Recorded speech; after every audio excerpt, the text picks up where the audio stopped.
When I was here May 1st, Sprint Innovators 15 years ago, we debated whether or not Yahoo was a platform or a publisher. I think we're still having that discussion, not in a bad way, but the point that like everything that feels at the immediate point of some version of friction or debate comes fully full circle. Like when I think about like the setup for this entire great panel, there's a little bit of like what's old is new. There's a bunch of things where I think maybe we're overthinking some things. So we're gonna get like literally right into it. For our group, as you go through your own intros, what feels fundamentally different today, like at this point in time? And if that means your feet hurt and then fundamentally different because you walked the floor yesterday, that's okay too. But we want to bring it up a level to like the industry as a whole within media. All right, let's start. My name is Christiana. I run growth at Madhive. Our claim to fame is local. So we started out doing audience extension for television broadcasters into CTV. And my kind of hot take about what is fundamentally different now than 5 years ago is like not much. I feel like 5 years ago we were talking about different bubbles, but now we have our new bubble with AI. We were talking about fragmentation. We were talking about identity. We couldn't really agree on anything. And I kind of feel like we're in the same spot. And my hope for 2026 is that we are actually talking about what AI did for us. But I feel like having that hope is not very different than the hopes we've had in the past. And hi, I'm Rachelle Stumpf. I'm Global Sales and Partnership Director at Kinective Media for United Airlines. And I think everyone here is touching media in a lot of different ways, but what is really challenging us is the fact that attention is the scarcest resource and truly the piece that we want to harness. So for United Airlines, we've recognized that the power is not in the platform or the publisher, but it's actually the customer journey. That's the medium. So we have gone beyond measuring eyeballs and impressions to helping brands ingrain themselves and integrate in that journey and measure the mindset. And that's what we're excited about for this year. All right, I'm Nick, and I'm wearing sunglasses on a panel for the first time. But we pre-aligned. I run growth at Chime, the number one switched bank account in America in 2025. Anyways, what feels different to me, I grew up a media planner when I was a kid. And today I think like media used to be about planning. Do you know what it's about today? I think it's about operating. Feedback loops move faster than most of our orgs and our tools are set up today. Uncertainty is not actually strategy. I think it's in the execution, right? We know what we want to do. Now it's how do we do it? Old is the new, new is the new old, right? DSPs, programmatic, following people, cookies, not cookies. Some of that stuff maybe was just too ahead of its time. But we're sitting down having discussions like we used to have 10 years ago, but with a lot more teeth and meat. Most teams know what they want to do. They just don't have the systems to keep up with it. And I sit in the intersection of growth, media, tools, and I see how fast a good strategy breaks when the platform underneath it isn't ready to take that real-time feedback and execute. Hi, I'm Lisa Giacosa. I'm Chief Transformation Officer at Foundry and Group Client Lead for a number of different accounts. I think all the things that these guys said, but I think also it's different, but it's also still the same, right? We're still solving some of the same problems. Some of the data inputs are different. Sometimes we move faster. But the real constant is change. And I recently changed roles again, which I enjoyed doing. And I always say, be outside of your comfort zone. And I think that if you work in this industry and you have an anticipation that things should feel very similar and you're not pushing outside the comfort zone and you're not feeling that change, then you're probably doing something wrong. So experiment, try different things, and push the boundaries of what you would expect as a consumer in your own activations.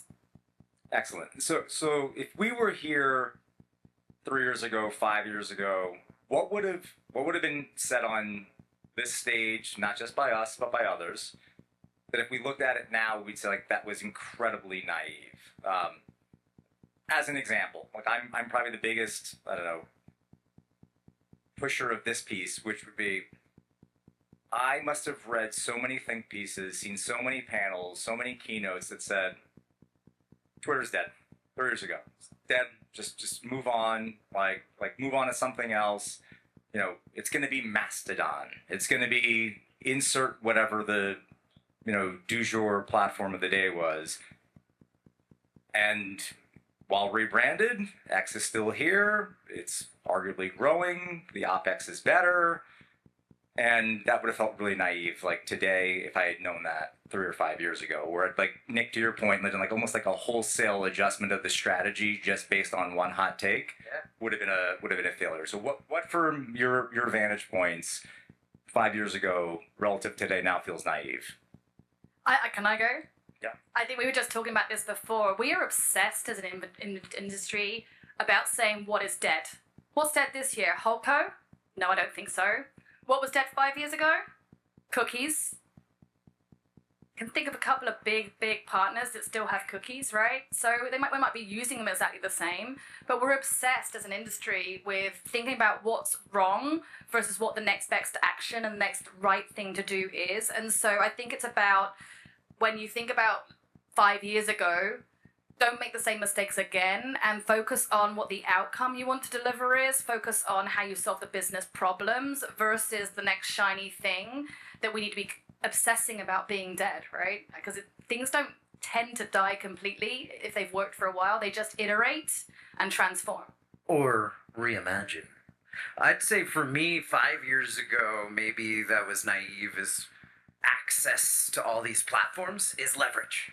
I need that DSP, I need that MMP, I need all these platforms, right? And I think now it turns out leverage comes from controlling the data, the distribution, and the feedback, not renting them. I love that. I think that actually was the impetus of United stepping up and recognizing that in sitting on such deep authenticated data on the customers that come through our doors that we serve, 174 million customers, passengers that we've flown in our planes last year alone, that is a responsibility. And we recognize that having that environment, the fact that we controlled the journey, that is a responsibility not only for us in serving our passengers, but an opportunity for brands to authentically integrate and use our touch points as moments of engagement rather than a screen to serve ads. And rather than measuring clicks and impressions, we're truly creating connection in a meaningful way. I think I would echo what Nick talked about with all of the different platforms. I think with this panel, we're talking about all of these different platforms. And I think 5 years ago, we were talking about, okay, we're going to decouple buying, we're going to decouple selling, and we're all going to have these different platforms. And I think now we're starting to see everything kind of come together again, and try and have this really holistic way that we could talk to consumers. And hopefully with our AI bubbles, we'll start to see some promise from stitching all of those touch points together. So let me stick with that. So much of what your value proposition is about nailing local. And not just local from a targeting perspective, but like all the nuances that come into it. If we just stick with that thread, local in and of itself, like 10 years ago, would have been geography. Then maybe 5 years ago, you'd have gotten into like what's the journey of the daily drive and language and nuance. It feels really different today in local. If you could maybe talk a little bit about local in that sort of evolution with how do we even think about platforms today? And that I would really open up for our full group, because it feels like things that wouldn't have been considered platforms 5 years ago, 10, we now definitely consider, whether it's retail networks or closed loop, walled garden platforms built on an app or a phone or things along those lines. But I feel like there's a lot of like symmetry between the evolution of local and probably the way we've thought about platforms. Totally. I think when I started at Madhive like 8 years ago, local just felt very uncool. And I feel like now local has gotten to be the really interesting thing, because I think people have really started to realize, number one, how sophisticated you have to be to understand local. To run $10,000, $4,000 campaigns is really hard. The amount of data and just hardcore technical infrastructure you need to be able to find people in a handful of zip codes in Des Moines, Iowa is really difficult. And I think now what we're seeing in our business is that more and more brands that are national want to speak to customers locally, to your point around language, especially. Like, I live in Brooklyn. If I were to go and buy a car, if somebody's trying to sell a car to me, the way that you would talk to me about why I need a car or which car is so different than how you would talk to somebody in the Midwest who doesn't have the subway every day. So I think we're starting to see more and more of that kind of specificity come into our business, at least. What about you, Mary? I was going to say, I think also the power of local, national, global, really what that is personalization. And I think that breaking down the walls and understanding that those aren't separate strategies, but by partnering and really understanding the customer mindset, the moment, the passion, and having partners that unlock that audience intelligence allows you to do personalization, whether it's local messaging, whether it's passion-led messaging for the 40,000 folks that United will be flying into Newark on late in June, I believe, for the FIFA final, which I know Banaz mentioned earlier, Marriott is a big part of. You know, depending on where people are going, where they live, that personalization is really what drives the connection. And I think that doing that at scale and unlocking the power of AI and dynamic creative to do that efficiently is really going to unlock incremental business outcomes for the year ahead. And if I think I'd take your kind of question and frame it as like from a platform perspective, who has leverage? How do I think about that? I think leverage is not going to be a surprising answer on my thread line. Leverage is whoever controls the feedback loop. It's not about who has the biggest audience, right? So think about even like creator platforms. There's a cultural shift there, right? Structurally, they're often just this middle layer unless they own the distribution and their data, right?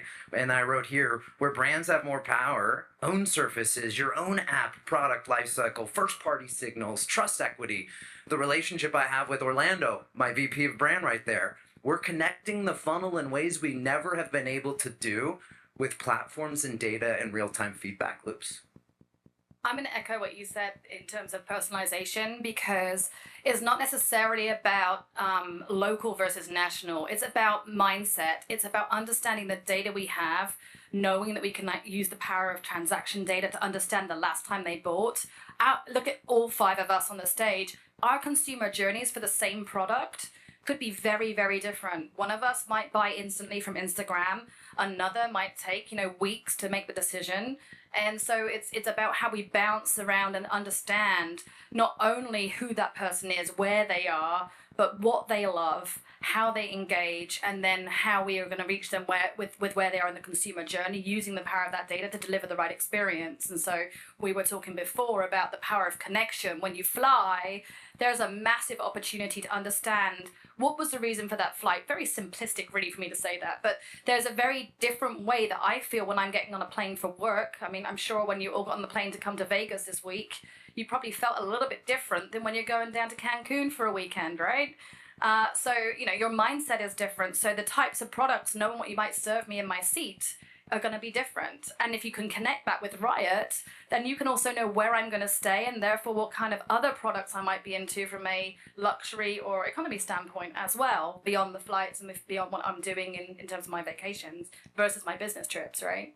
And I think Publicis has been doing an incredible job, and at your leadership, breaking down those silos. I think that fragmentation in buying continues to be a challenge, but if you are confident and open to challenging the norm, like many of your teams have done, you really then harness the power of the time, the attention, and purchasing power. And it being a holistic experience versus I'm in influencer mode now I'm in creator mode, now I'm in advertising mode, and now I'm in conversion mode. That's not how humans think. Yeah, we have to optimize for systems, not channels, right? Holistic journey to your earlier. And people, importantly. Absolutely. It's about which is also not new, but now we have a way to do it and connect it differently than we ever have. Nick, what's funny about that, to your point earlier in the open about so many things being familiar today and you starting out in some version of planning, connection planning, which was like this very fascinating thing circa 98, 99. Boy, it feels like it's come back. We may not be calling it connection planning. We might be calling it something different. But that idea of what you were saying, the journey is like the experience that's there. It's rooted in the people who really understand that. It was '05. I'm at a boutique agency sitting in the middle of a creative department doing connection planning. Thinking about today if I had these tools. But it's the same concept. We just now have the tech. And some of that tech was just too early 5 years ago, 10 years ago. You know, Mary, I'm sorry, I thought you were going to say something as I jumped in there. Yeah, you know, I think we talk a lot about the art of subtraction, and I think that as we look to the future, as we unlock more time for ourselves through these tools, we need to step up and be creative. We need to take advantage of the time that's given back to us by the efficiency driven by the technology and the generative AI platforms that are stepping up. And I just can't wait to see what everyone is truly capable of when they're given that time that they've always asked for. And I think it's like I said before, it's not like just saying things are dead. It's saying, okay, they've iterated now. Like it's not necessarily a cookie anymore per se, but it's iterated into something different. But we've created a different problem that we now need to solve. If we focus on the original problem we wanted to solve, we might have got there if we'd have all, what we were talking about before, Christiana, about coming together as an industry and being able to solve together with one goal in mind. Unfortunately, the goals don't also always align for all industries because we're all in business to hopefully make some revenue too, right? Yeah, I love what you just said. Someone here said to me that we should let AI do the laundry and let humans make the art. And I feel like what you guys just were talking about is what will we do with that time that we get back from not having to do the laundry? Yeah, and freeing up our brains to make more strategic decisions. We were talking the other day about AI, and you know, it becomes that we have more bases to make our judgments and our decisions on, versus letting AI hallucinate on our behalf all of the time. Now, as we teach it, it's going to get better, but enables us to do more things more quickly and make more informed decisions. You do need more art. You need a lot more art because we have so many real-time signals and we're going so fast, and we want to be able to be that personalized, to your earlier point. So candidly, where people go, oh, I'm worried about my job, AI, we need more artists. We need more orchestrators. We need all of our same people, and we just need to do more. And we're seeing, I mean, for these new platforms, of which United now considers themselves a marketing platform, the traditional pre-roll doesn't cut it. We have arguably 7 to 10 hours with every customer per trip. So after impression number 3, we need to go deeper. They want to discover, and especially with that dwell time that we see 30,000 feet in the air in our planes, if the average flight is 3 hours, just think about the possibility and how you can treat that as a storyboard for educating, exciting, inspiring, and ultimately unlocking that transaction and shoppability wherever and whenever folks want it. Thank you, United, for the apropos flyover. You know, to your point on like the dwell time and getting a captivated audience, and I want to bring it back to the last discussion with Inez, the question that she was asked about where she could use AI to like fix the experience in travel. I just want to help people get on and off of airplanes faster. Like, we've put people on the moon. We've basically outrighted and cured polio. But getting someone to get their bag up above and then get off the plane, I just don't understand. That's a helicopter. So what I love about what we're kind of getting at a little bit, there is an element of like certain things, this is going to sound like maybe crazy, but like we actually could slow down with. Like there are things that, like, Nick, I think you said, you know, circular or cyclical. There is an element of, if you almost just kind of like slow down ever just a bit, things will eventually catch up, and what you're sort of chasing, you know, is just going to come to you anyways after it's maybe a little bit more refined. So I would be really curious, like where do you feel like maybe we're, as marketers, planners, brands, agencies, take the full landscape, where are we maybe overspinning too quickly? And what are some of the things that we're actually probably not moving fast enough on. Lisa, you want to go first? Nick? I can go first. Yeah. So the question was like, where are we maybe spinning or over-indexing or not paying attention to? I wrote it down a little bit on like what feels broken today in this new environment around. God, I love campaign planning. I love a big campaign, but that breaks in an always-on media world, right? Unless we're always in a campaign. So trying to converge, lagging measurement to drive reactive decisions, right? My TV logs and performance, right? Teams optimize for channels instead of systems, like I said earlier. I think where marketers overreact, chasing every new channel or reorging every time before you actually fix your operating model. And, I think investing in your own media systems and treating media like software, not like spend, is a big, big potential. And if I asked what I'd stop doing, I'd stop building plans that assume the world's going to look like this in 6 months. Yeah, I would agree. Campaign mindsets don't really work in this current world that we live in. But what does work is data-driven audience design and consumer experiences that are end-to-end. And I think that one of the biggest things we need to do is think beyond the silos in which we operate. And we've done a pretty good job of that at Publicis with Power of One, where we bring together all of the different areas of data and consulting and tech and creative and commerce and all those sorts of spaces, all the way through to influencers and all of those creators and all those sorts of spaces too. What that enables us to do is to think beyond. And I think that's what we need to do more of, is think beyond the silo in which you work. So, for example, I do quite a lot of work with QSR. I want to think about how we look at the journey to the plane, whether that be in an Uber or a Lyft, whether it's the journey to Marriott, for example, and then like, what are they going to get on the way? Do they need to pick up food on the way? And what does that look like? But then how do I then connect that even further? Because that's also so far just media decisioning. I want to connect that to the digital menu board. I also want to connect that to the supply chain and be able to think about all of those things and how they iterate according to that journey, knowing the signals that I have about you, so that it's actually making bigger enterprise business decisions versus media decisions. And I think we have a massive opportunity to do way more with the time that we have from the tools that we're using in AI to do more effectively for the business versus the campaign or the marketing. And I would say there is something intangibly powerful in the anticipation of a once-in-a-lifetime moment, whether that is coming to Vegas for CES, a meeting, heading to that concert that you happen to snag tickets to in Norway.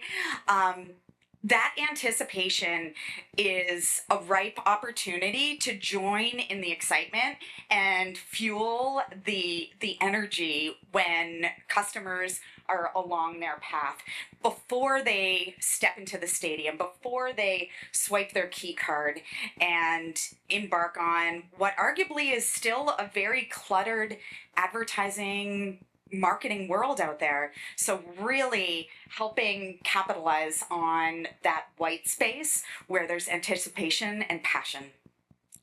I think for me, it's chasing AI for the sake of AI, which is kind of antithetical as kind of the token tech person on the panel. But I think in tech, we have this like terrible disease where we think we're the smartest people in the room all the time and everyone cares about what we care about.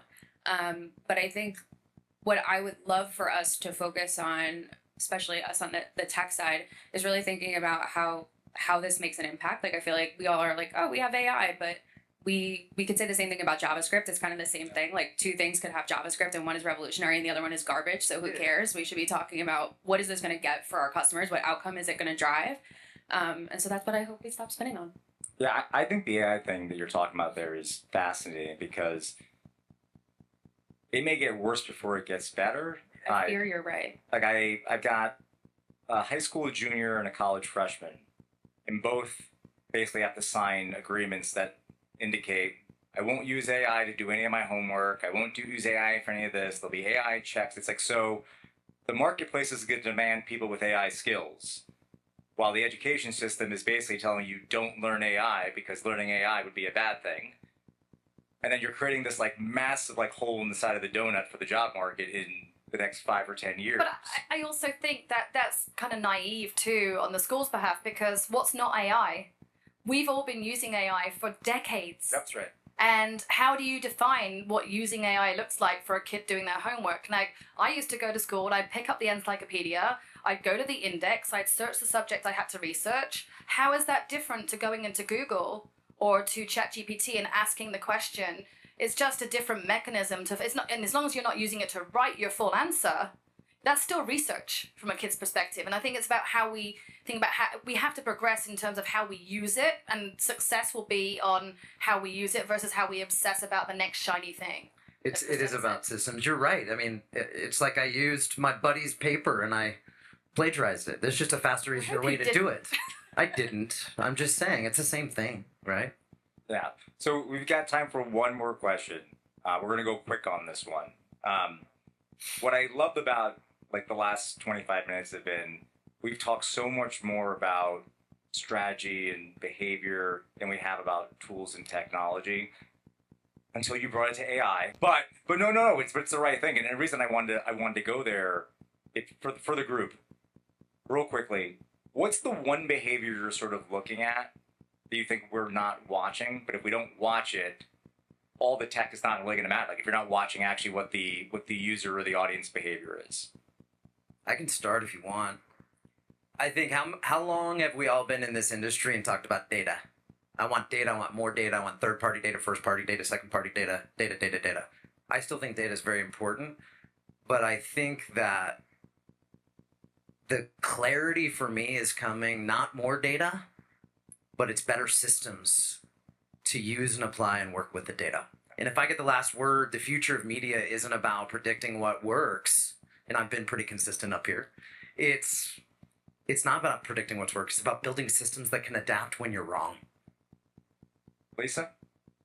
I think it's about enabling people to use the data and decisioning to drive insight. So nobody ever wants more data, but you want more of the right data so you can drive an actual insight. I want less facts, more data. Okay. Less facts, more insight. Sorry, that's what I'm trying to say. Less facts, more insights, because oftentimes, you get a whole heap of data given to you and it's like, here's the insight. It's not an insight until you actually get behind the human behavior and what drives someone to make a decision. Yeah. And then you can really start to drive creative decisioning and creative work. Mary? And I would say if that's done correctly, it's not a matter of being everywhere and not a matter of mass reach. The only place you need to be and the only place your brand needs to be is in the memory. Okay. Christiana, you get the last word. Last word. Okay, for me, it is siloing. I feel like we're thinking about this planning agent, this activation agent, this reporting agent, and we need to be thinking at a foundational layer. Okay. Fantastic. Awesome. Put your hands together. Fantastic. I told you, they're brilliant. We're going to let them cook. They did an awesome job. Thank you.